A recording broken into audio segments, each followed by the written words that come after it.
Dia 21 de dezembro começa o inverno na Europa, e a mais fria das estações vai chegar no pior momento econômico que o velho continente enfrenta na última década. Seus membros continuam sancionando a Rússia por causa da invasão à Ucrânia. Contudo, essas sanções estão custando caro, na medida em que a inflação por lá está quebrando recorde atrás de recorde, e o povo começa a sofrer os efeitos de um inverno rigoroso sem aquecimento adequado. Mas o pior é que o colapso econômico pode estar apenas no começo, e consequências ainda piores estão por vir. Acompanhe no vídeo.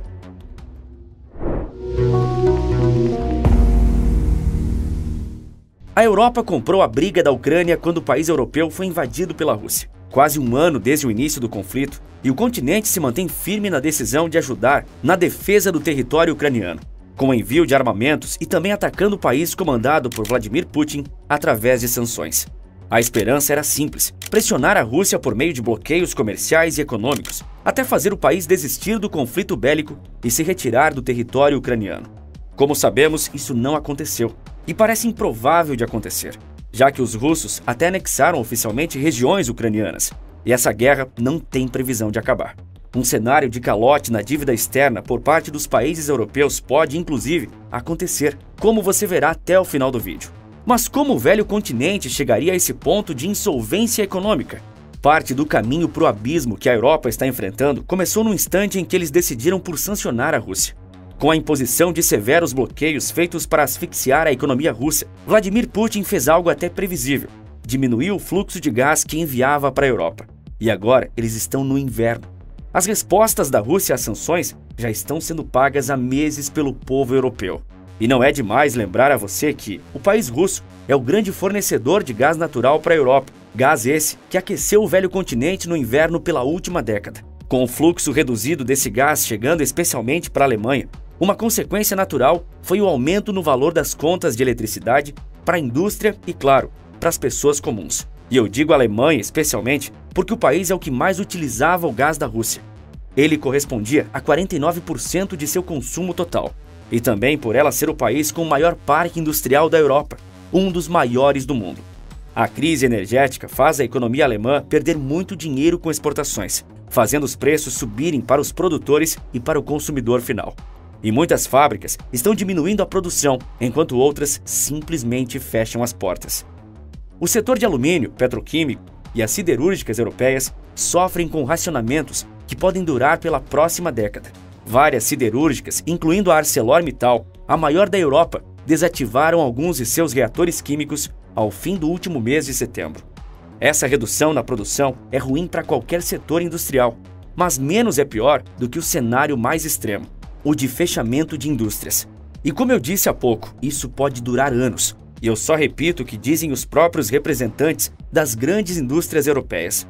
Num cenário de queda da produção industrial e até mesmo de fechamento das fábricas no radar, o que os governantes do velho mundo estão fazendo para conter essa crise?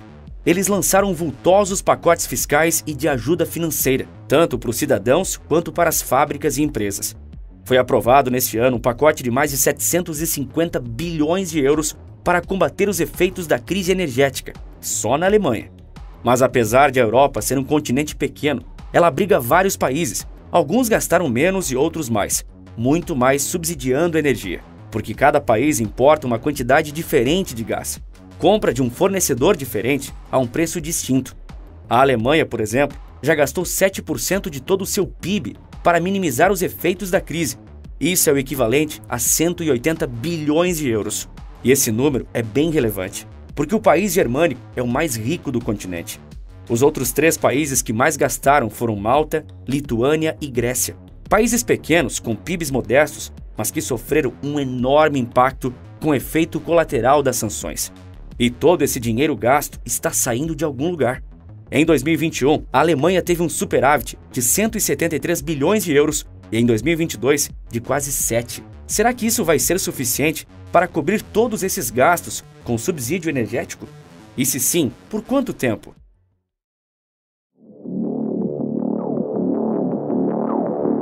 A BASF, maior empresa do setor químico integrado do mundo e com sede na Alemanha, é um exemplo de uma gigante que sofre com o menor fluxo de gás russo. Ela tomou medidas de contingência, como o fechamento de sua fábrica de amônia, e reduziu a produção de acetileno, composto considerado uma das matérias-primas mais versáteis da indústria, com várias utilidades. Esse talvez seja o melhor exemplo sobre como o parque industrial alemão está passando por dificuldades. Implementando desde racionamento até redução de produção, a indústria alemã tenta, de todas as formas, sobreviver a essa crise energética sem precedentes. E se isso está afetando as grandes fábricas, imagine as médias e as pequenas.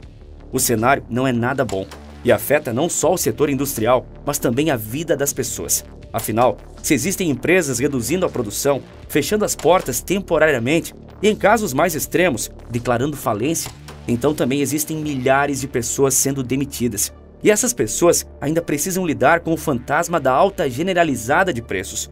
Infelizmente, esse é um fenômeno global. Com as cadeias de produção globais passando por quebras nos últimos 3 anos, impressão de dinheiro para pagar benefícios sociais, a inflação subir era inevitável. E para controlar a inflação, o remédio é amargo. Os países precisam elevar suas taxas de juros. Com taxas de juros altas, o dinheiro fica mais caro e as pessoas tendem a comprar menos. Isso já é ruim num cenário comum e ainda pior num cenário de desaceleração econômica, o que pode levar a Europa a uma estagflação, que é quando a economia não cresce e a inflação está em alta. Mas a essa altura, você já notou que o que está puxando a Europa para baixo é, em grande parte, a crise energética da sua maior economia, a Alemanha, o mais industrializado dos países europeus. Agora, se a Alemanha, com toda a sua robustez econômica e enorme parque industrial, tem sofrido tanto com a crise de energia, imagine os países menos equilibrados economicamente.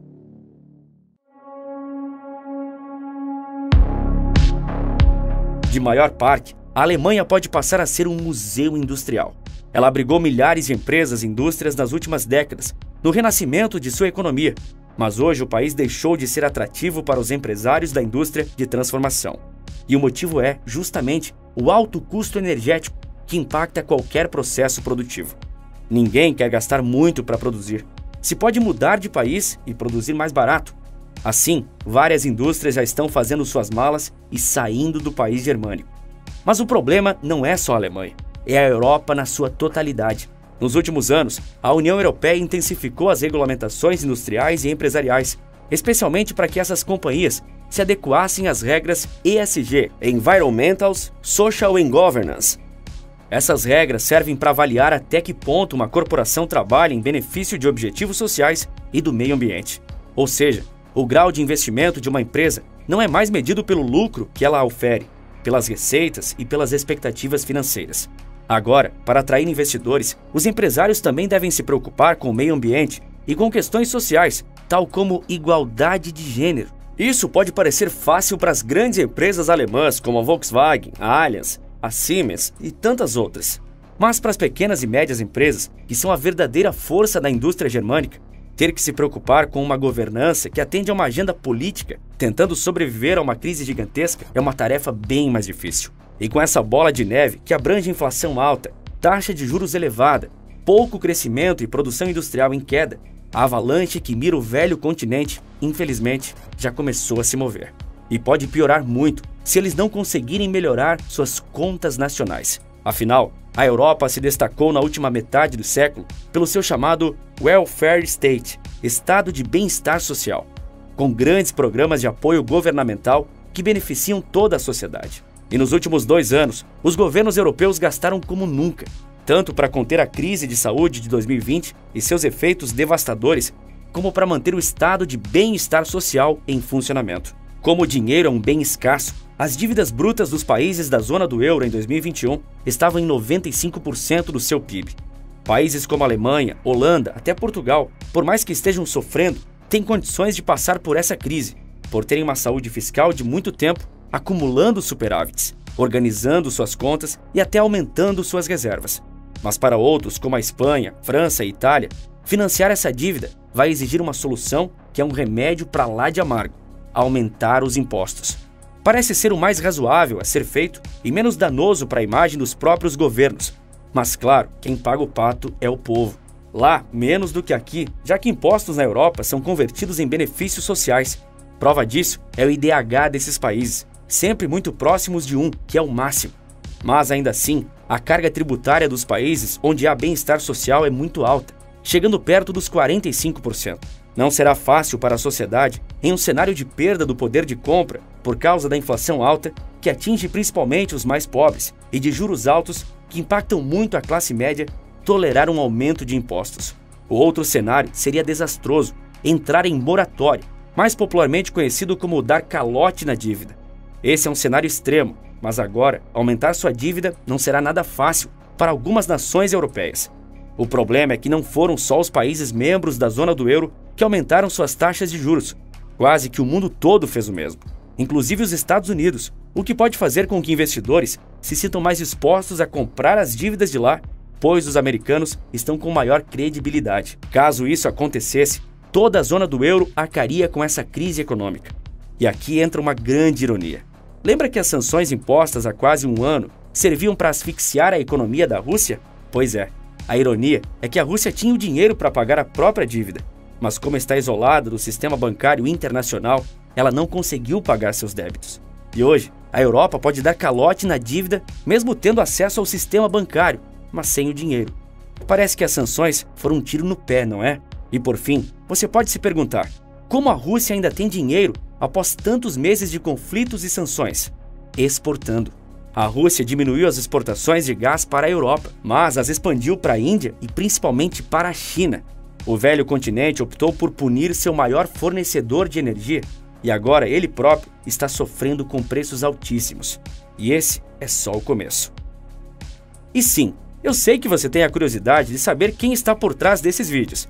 E se você também quiser descobrir como eu criei um negócio seguro e altamente lucrativo a partir do YouTube, usando um computador e um pouco do meu tempo livre, eu mesmo decidi colocar a cara e te ensinar tudo isso. É só acessar a aula gratuita no primeiro link aqui na descrição. Você também pode acessar apontando a câmera do seu celular para o QR Code aparecendo agora na sua tela. E aproveita também para seguir a gente no Instagram. Eu tô começando um conteúdo diferenciado por lá. E se eu fosse você, não perderia tempo em ver. @maestria nos negócios. Portugal está virando o Brasil. Quer saber por quê? Eu te explico no vídeo que está aparecendo agora na sua tela. Por esse vídeo é isso. Um forte abraço e bons negócios!